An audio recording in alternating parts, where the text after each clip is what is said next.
106.5.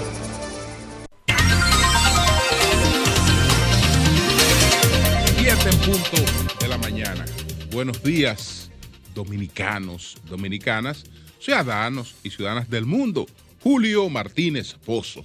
Los comentarios de los temas más importantes en el programa de mayor influencia de la radio y la televisión nacionales.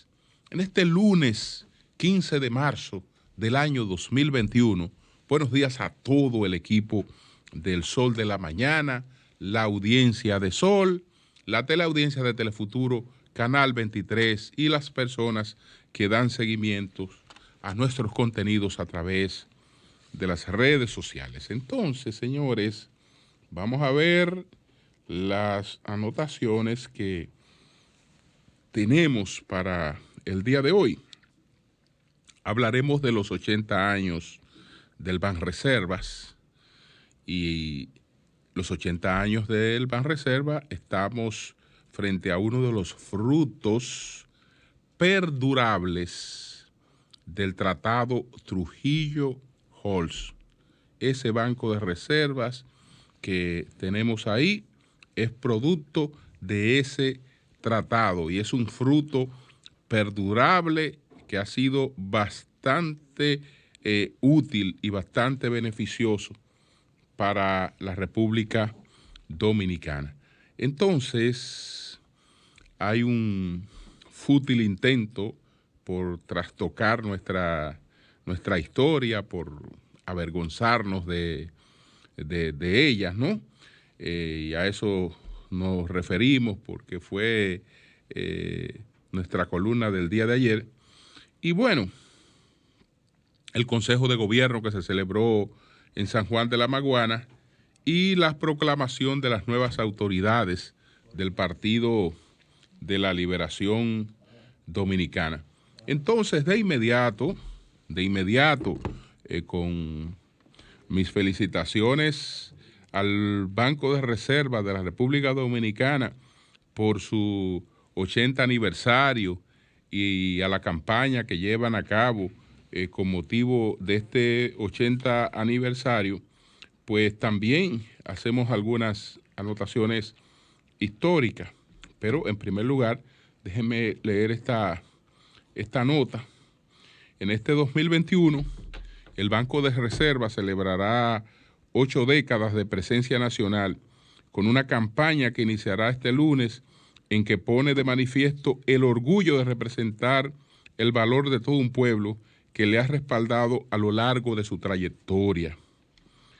Iniciamos la celebración de una fiesta que es de todos ustedes, miembros de esta gran familia Reserva. Este año celebramos 8 décadas, 80 años de una gran historia que desde 1941 seguimos escribiendo junto con el primer banco dominicano, precisó Samuel Pereira, administrador general del Banreservas.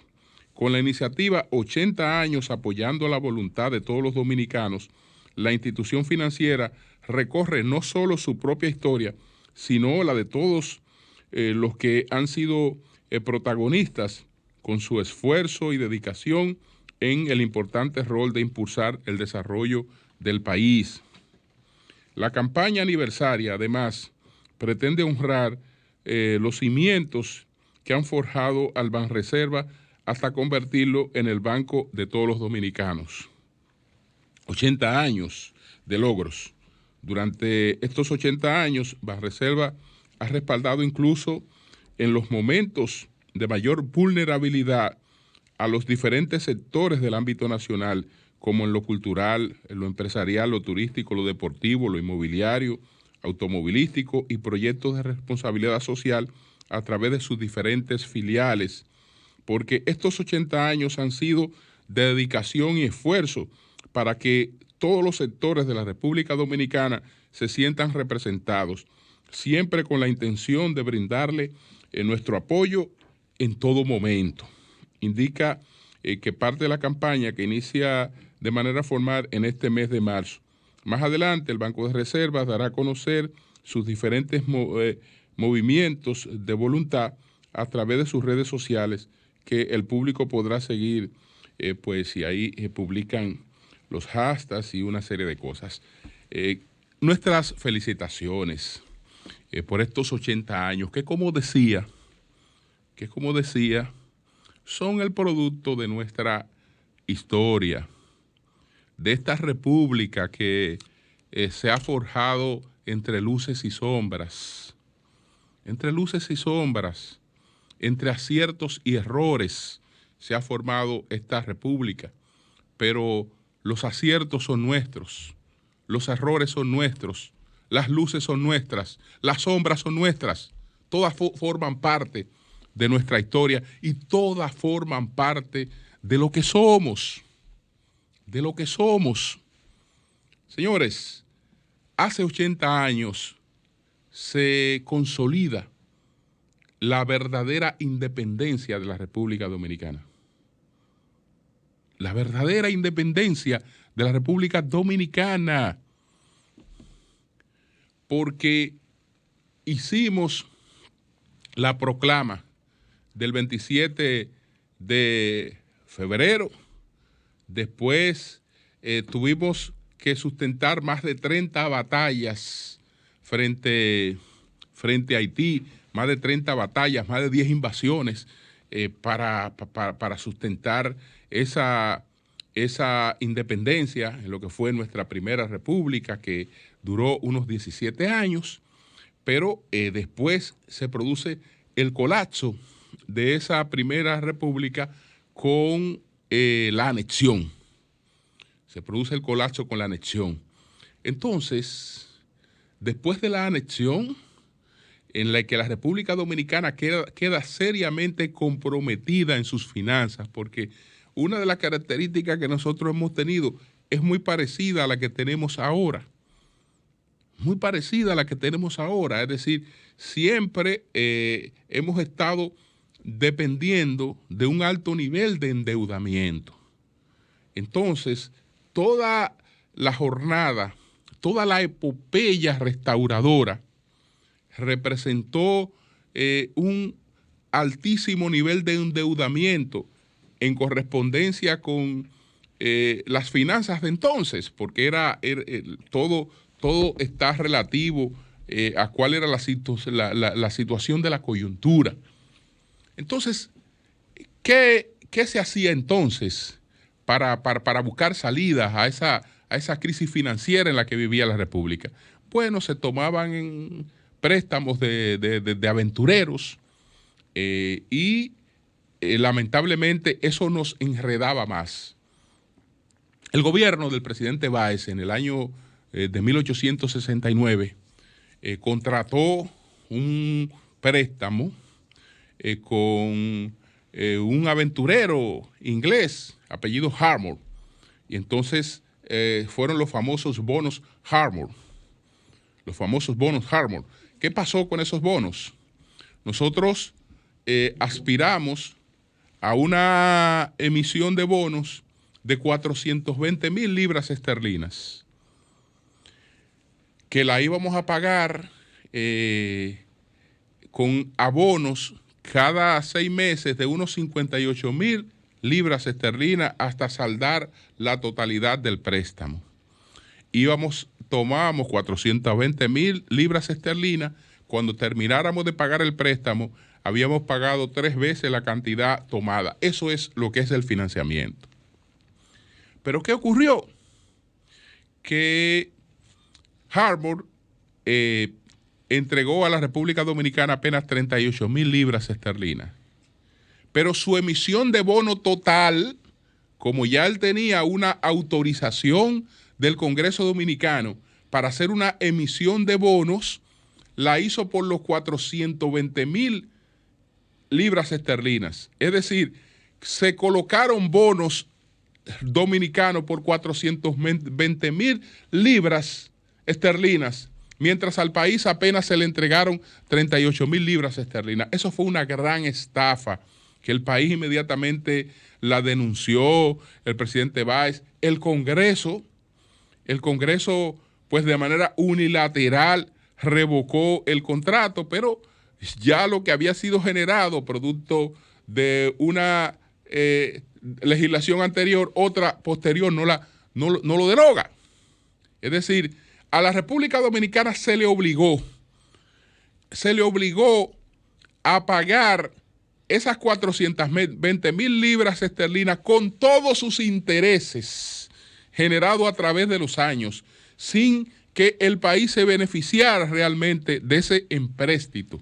Entonces, ¿qué pasó? Eso nos acompañó durante muchos años, nos acompañó, y cada vez que intentábamos sacudirnos, teníamos el peso inmenso de esa deuda, de esa gran estafa que se había perpetrado contra la República Dominicana.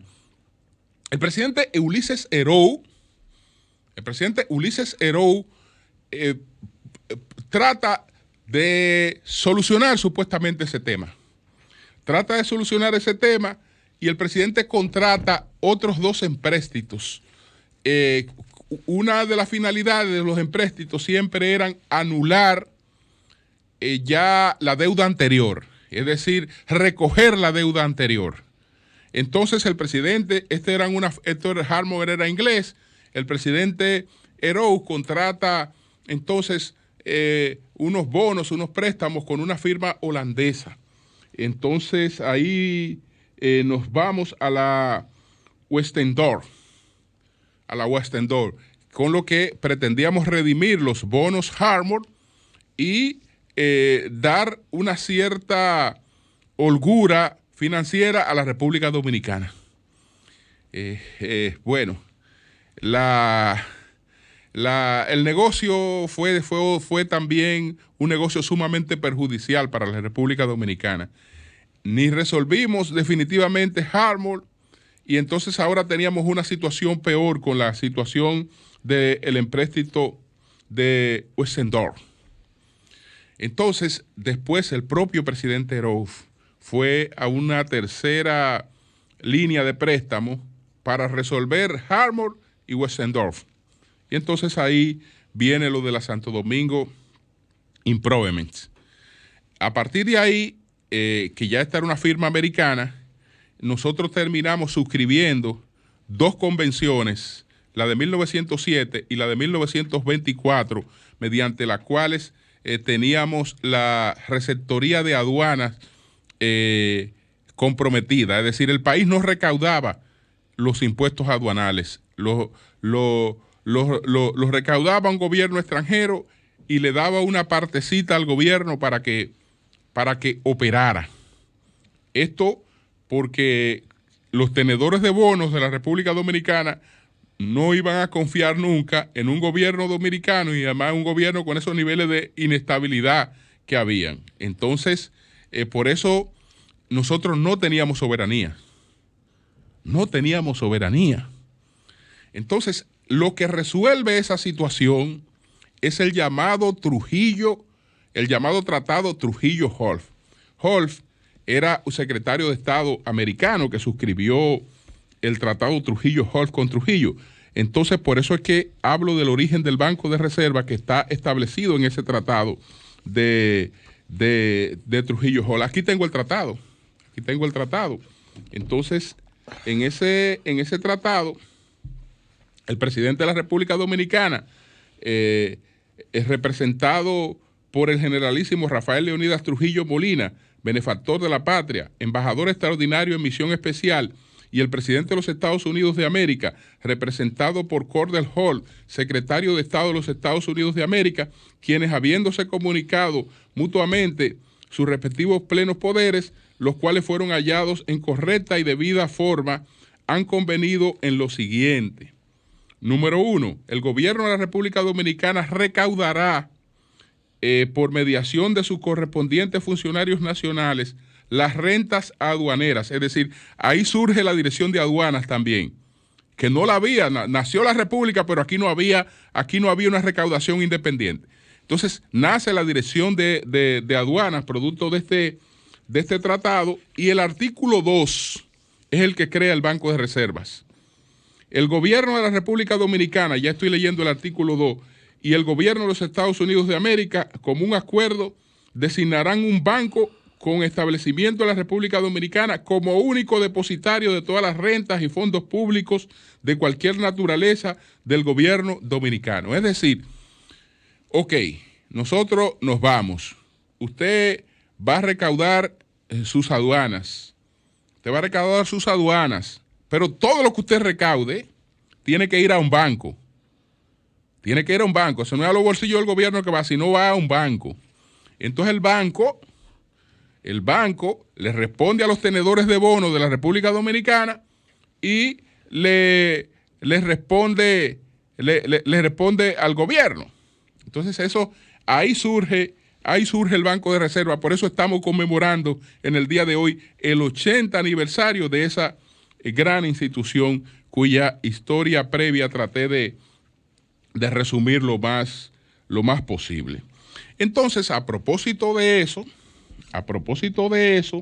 está también nuestra columna del día de ayer a propósito del hecho de que, bueno, ahora aparecieron, eso ocurre cada cierto tiempo en la República Dominicana, que hay un modismo, hay gente que le hace gracia, plantear cualquier cosa, y esas cosas a veces gozan hasta de popularidad, y mucha gente la aplaude y la repite, y bueno, entonces me refiero a que dos senadores han presentado un proyecto que tiene la pretensión de expulsar los restos de Santana del Panteón Nacional. Entonces, en mi columna de ayer, que se titula Borrar la historia, digo lo siguiente: la gesta independentista que nos separó de Haití no fue el producto de un solo movimiento, el de los trinitarios, como se reduce a explicar, sino la coalición de agrupaciones con visiones distintas sobre el futuro dominicano, seriamente amenazado por un vecino mucho más fuerte. Cada grupo tenía su conspiración y su próximo paso para la sostenibilidad del nuevo Estado que se propiciaba. Pero madrugó la planeación trinitaria y a ella se endosaron todas las demás, sin renunciar a sus pareceres. Los pro-españoles lo siguieron siendo, como los pro-ingleses y los pro-franceses. Para materializar su hazaña, los trinitarios buscaron el concurso de los mellizos del Ceibo, y cuando el que tenía don para el mando se puso en camino hacia Santo Domingo con millares de adeptos armados como pudieran, cobró fuerza de realidad la conspiración duartista. Ahora sí no hay vuelta atrás, dijo uno, y para comprometer más lanzó el primer trabucazo. Aunque hoy nada cuenta con más amplia aprobación que el proyecto duartiano, en su época y en el contexto era desoladoramente minoritario, por lo que paralelamente con las más de 30 batallas para sostener la independencia, arrancaron las gestiones en busca de distintos protectorados. Por el temor de Santana a un regreso de Buenaventura Báez, se impuso la anexión a España, que, como lo destacó Balaguer, fue el resultado de una opinión altamente difundida entre las clases conservadoras y entre la mayoría de los dominicanos pensantes de la época. Cada cierto tiempo surgen proponentes a lo que les hace gracia solicitar que los restos del líder militar de la independencia dominicana sean expulsados del Panteón Nacional. Ahora lo están planteando dos senadores, uno de los cuales está propiciando un museo a Trujillo en San Cristóbal, alegando que la historia no puede ser borrada, que es lo que quiere cuando plantea que por los errores de Santana no reconozcamos sus méritos. Detrás de la iniciativa no solo subyace el deseo de reivindicar a las víctimas de Santana, sino el de desmontar una sopesada decisión histórica del presidente Joaquín Balaguer, que en el discurso en el que dejó los restos del prócer en el Monumento Patrio, enumeró todos sus defectos.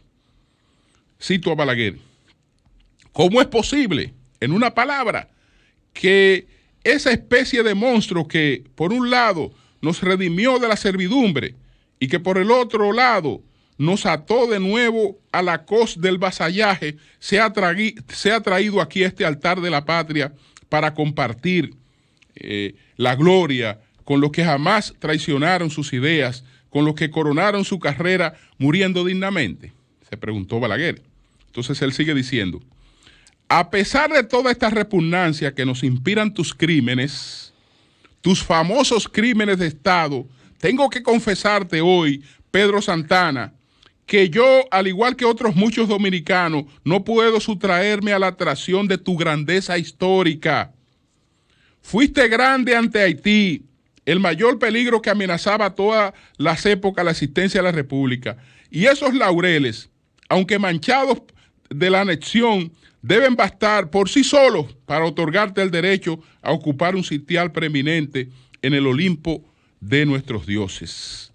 Entonces, yo termino diciendo que el Santana que tuvo ocasión de anexar al país volvió al gobierno traído por los que armaron la conspiración de 1857, porque sus intereses económicos en el Cibao quedaron perjudicados por una monetización que llevó a cabo Báez para que a los productores de tabaco se le pagara con dinero y no con vales.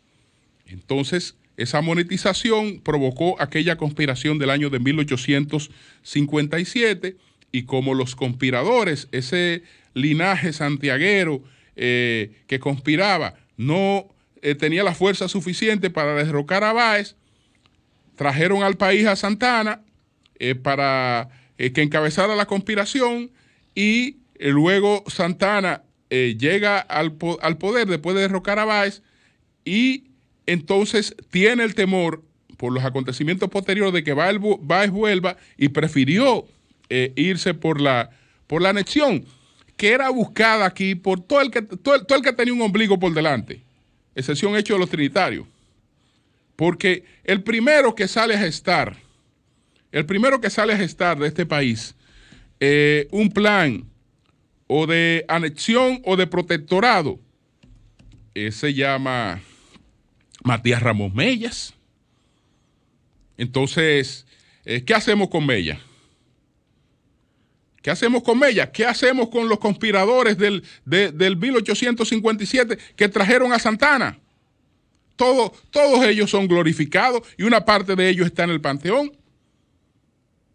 Entonces, nuestra historia es esa, y está compuesta de todos nuestros errores, de toda la sangre que se ha derramado aquí, a veces sin ninguna justificación, y de todos nuestros aciertos. Bueno, por otra parte, entonces, ayer el presidente Abinader pues estuvo encabezando un consejo de gobierno en San Juan de la Maguana.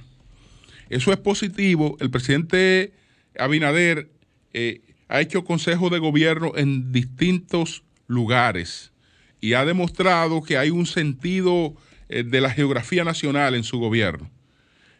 Consejo de gobierno en Santiago de los Caballeros, que fue el primero. Consejo de gobierno en la provincia de Samaná, consejo de gobierno en los grandes municipios de Santo Domingo Este y Santo Domingo Oeste, que recuerde, y ahora está este consejo de gobierno en San Juan de la Maguana. Entonces, ahí el presidente anunció proyectos integrales de desarrollo por una inversión total de 4,000 millones de pesos, que saludamos esos proyectos y esa iniciativa que ha iniciado el gobierno. Y bueno, por otra parte, a veces esto se le quiere sacar un filo político, y en la política no siempre se actúa con justeza. El gobierno, principalmente el ministro Paliza, quisieron resaltar el tema de la pobreza, tanto en las provincias de San Juan de la Maguana o en la provincia de Elías Piña, que no quiere decir que esas provincias no hayan recibido muchísimas obras y un gran nivel de inversión. Ahora bien, ¿qué es lo que pasa con el tema de la pobreza? ¿Qué es lo que pasa con el tema de la pobreza? El tema de la pobreza todo el mundo sabe que fue una de las realizaciones del gobierno, de los gobiernos del PLD. La disminución de la pobreza, tanto de la pobreza como tal, como de la llamada pobreza extrema.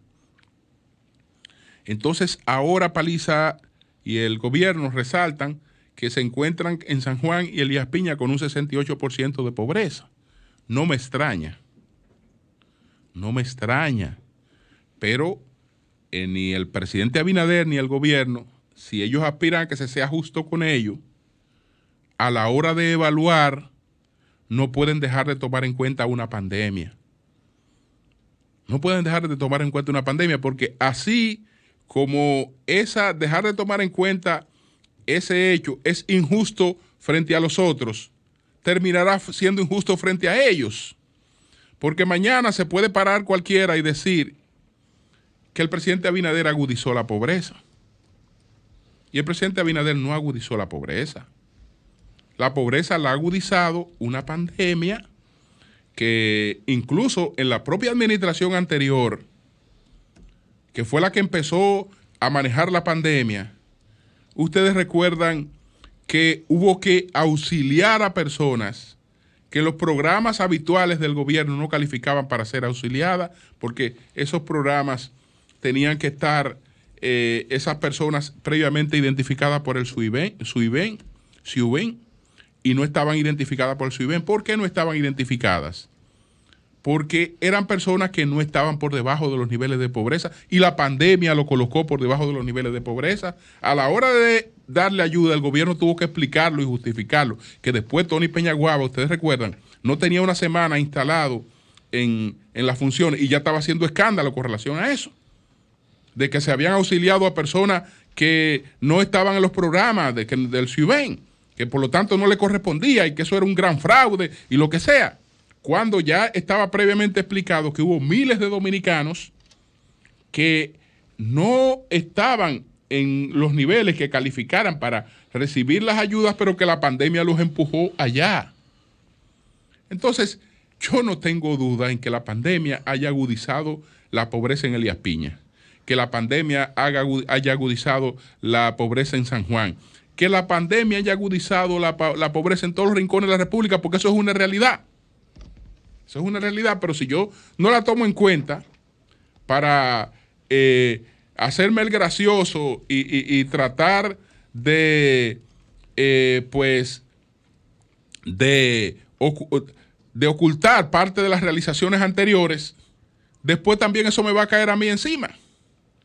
Porque las estadísticas de la pobreza en la pandemia van a tocar ser evaluadas en la administración del presidente Abinader.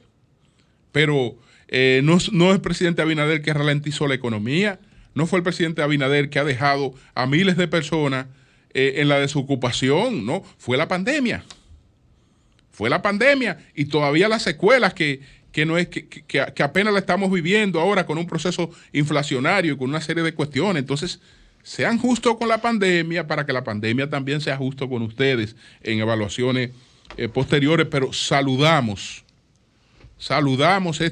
primero la realización del Consejo de Gobierno y segundo las inversiones que han sido anunciadas, que bastante las necesitan estas poblaciones. Entonces, vamos a lo que ocurrió ayer en el Partido de la Liberación Dominicana. Ayer se produce la juramentación del comité político del PLD, bueno, del comité central, el comité político, el presidente del partido y el secretario general. Esto fue en el día de ayer, en el Palacio de los Deportes. Se llevó a cabo esta actividad en la que debieron estar unas menos de 3,000 personas. Y destaco esto porque todos sabemos que ese lugar puede ser abarrotado con 8,000 personas. Puede ser abarrotado con 8,000 personas. Entonces, un partido desarrolló una actividad en el día de ayer con no más de 3,000 personas, menos de 3,000 personas ahí. en ese lugar. No porque ese partido no tuviera incapacidad de meter 20,000 o 50,000 como la ha metido y como la metía incluso cuando era un partido pequeño, sino porque esa actividad se hizo en coordinación con las autoridades de salud pública y los protocolos, eso era lo que demandaban, es decir, que el lugar en ningún caso rebasara el 30% del nivel de ocupación que requiere. Es decir, que se manejara entre el 25 y el 30%, pero si se quiere que no se llegara ni siquiera al 30% de ocupación del lugar. De manera que los que se preparen a hacer crítica por ahí de que ayer se reunió una multitud y que se violaron, no. Eso se hizo de acuerdo con los protocolos de salud pública y por eso la participación tuvo esos límites. Y estamos hablando de que los juramentados eran solamente ellos 1,200 personas. Es decir que apenas ahí se iban a invitar unas 1,700, unas 1,800 personas más de los juramentados y por eso se llevó a cabo esa actividad y uno ve en la organización que cada asiento tenía la separación con estrellas, etcétera, etcétera. Es decir que ahí se trató de cumplir con los protocolos y eso es importante. Por otra parte, entonces están los discursos. En los discursos hay que tomar en cuenta que no es solo un acto que se está desarrollando de manera interna, sino es un acto que está siendo transmitido por radio y televisión. Había más de 20 estaciones de radio que lo estaban transmitiendo y varios de los canales de televisión importantes de este país. Estaba Telefuturo, Canal 23, haciendo esta transmisión. Estaba Colorvisión, por ejemplo, haciendo esta transmisión de ese acto. Estaba Sol, entre todas las emisoras que estaban transmitiendo esa actividad. Entonces, cuando eso ocurre así, hay unos límites en el tiempo que están condicionados a lo acordado para la transmisión. Porque si tú no haces coincidir el tiempo que usa con el tiempo de la transmisión, entonces no aprovecha la transmisión. No aprovecha la transmisión. Destaco esto porque se ha planteado que supuestamente el nombre de Reinaldo Pared Pérez no fue mencionado en la actividad del día de ayer, el secretario general ad vitam del Partido de Liberación Dominicana. El que no fuera mencionado es falso de toda falsedad. La presidenta del Congreso, José Joaquín Vidó Medina, Cristina Lizardo, en sus discursos, antes incluso de mencionar al nuevo secretario general, hizo mención del doctor Reinaldo Pared Pérez. Cristina Lizardo, la presidenta del Congreso. El secretario general del PLD tenía apenas disponibles 5 minutos para hablar. 5 minutos para hablar. Por lo que el secretario general obvió los saludos. Y solo saludó al presidente del partido y con él a todos los miembros del comité político. Es decir, que el secretario general no obvió a nadie. Sencillamente tenía 5 minutos para hablar y bueno, si los 5 minutos se te van 2 saludando o 3 saludando, pues tú no vas a decir nada. Entonces tú tenías que pararse ahí a lo que fue. Saludo, presidente Medina, con usted saludo a todo el comité político y entonces ahí planteó su discurso, que fue más bien un discurso de motivación, en el que creo que hay una advertencia que hace Charlie Mariotti que es importantísima. Charlie Mariotti dice que puede haber poder, que hay poder, que el PLD tiene la posibilidad de poder, pero tiene primero que tener la posibilidad de partido. Si no hay partido fuerte, no hay poder.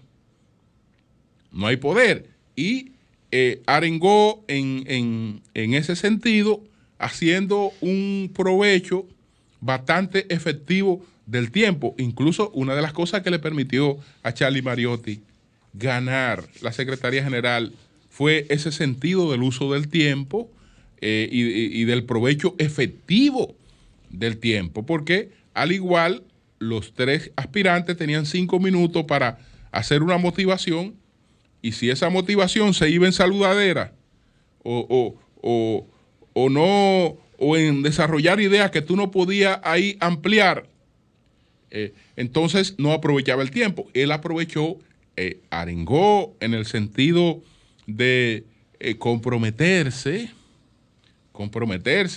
a batallar junto a su partido para impedir que ese partido se le quiera destruir, para defender las realizaciones de ese partido y pues hacer una oposición firme y constructiva.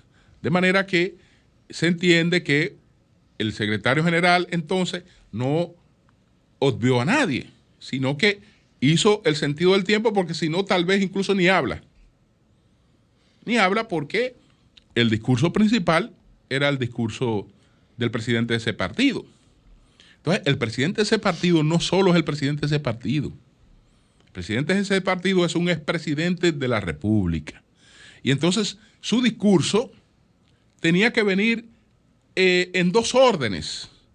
Por una parte estaba la motivación partidaria, pero por otra parte estaba la obra de gobierno de su partido, que ambas cosas tenían que confluir en este discurso, donde él citó una serie de realizaciones que entienden que no pueden ser olvidadas.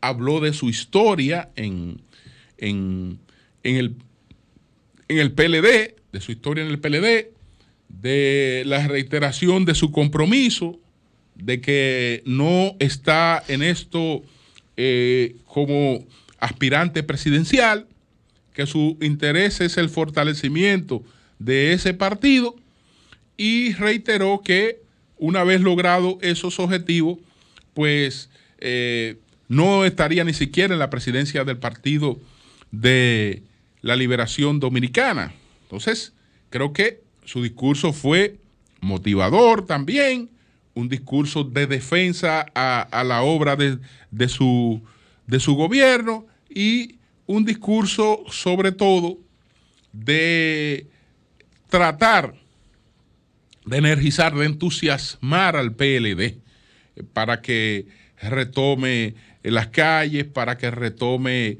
las iniciativas que harán que la sociedad pueda revalorizar ese partido y reconsiderar en algún momento su regreso al poder, que ya en el PLD prácticamente se ve definida unas aspiraciones, un conjunto de aspiraciones presidenciales. Ayer veíamos, por ejemplo, que en la ubicación de los asientos estaban prácticamente los que serían los principales aspirantes presidenciales del PLD. Pueden faltar otros, pero ahí estaba Margarita Cedeño, estaba Francisco Domínguez Brito, en una foto que reproduje, y estaba Abel Martínez y estaba Gonzalo Castillo. Bueno, ahí que no estaba Francisco Javier en esa foto, que pudiera eventualmente pensar en la posibilidad de una candidatura. Ahí no estaba Carlos Amarante Baré, que ya compitió y de seguro que en algún momento podría valorar la posibilidad de una precandidatura.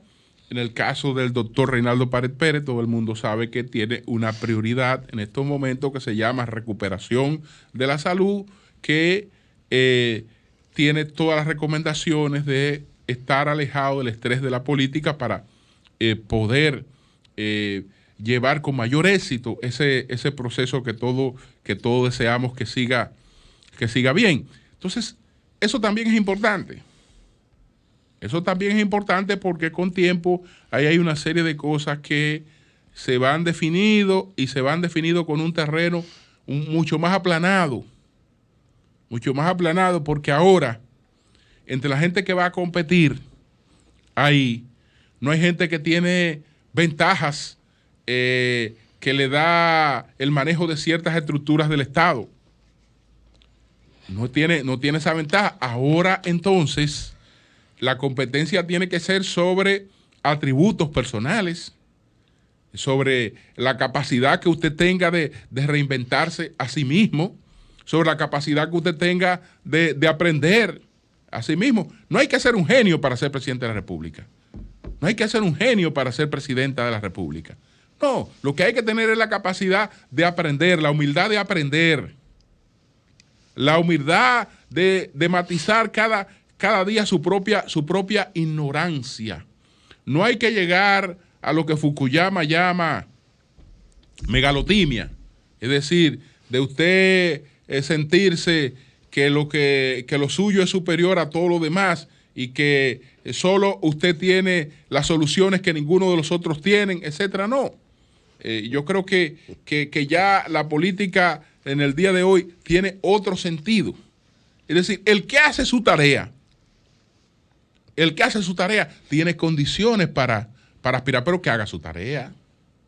Tiene que fajarse a hacer su tarea. Entonces ya veremos ahí lo que pasa, pero es importante que el principal partido de la oposición, que no tengo la menor duda que lo seguirá haciendo, que es el PLD, haya podido salir de este proceso y ya mirar hacia otra etapa.